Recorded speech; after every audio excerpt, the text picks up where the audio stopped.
This is the Lone Crater YouTube. We hope this video helps. In this video, I will explain how to make Lorann Gummy Bears.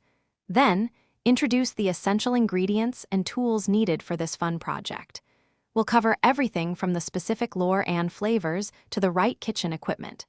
Getting organized now ensures a smooth and enjoyable gummy making experience. This first step is crucial for setting up your kitchen for success. Now, let's get to mixing our gummy base. In a saucepan, combine your sugar, corn syrup, and water.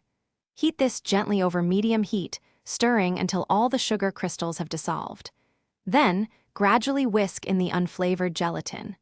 It's important to mix thoroughly to avoid any lumps, ensuring a perfectly smooth and clear base for your delicious gummy bears.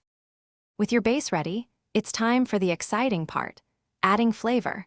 Remove the mixture from the heat and carefully stir in about 1/4 to 1/2 teaspoon of your chosen Lorann Super Strength flavor. A few drops of food coloring will make your gummies visually pop.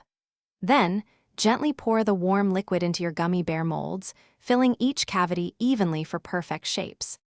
Almost there, once your molds are filled, let the gummy bears set at room temperature for about 15 minutes.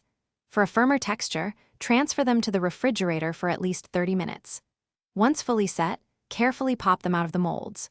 Store your delightful homemade Lorann Gummy Bears in an airtight container, and they will stay fresh and delicious for up to 2 weeks. Enjoy your sweet creations. Thanks for watching.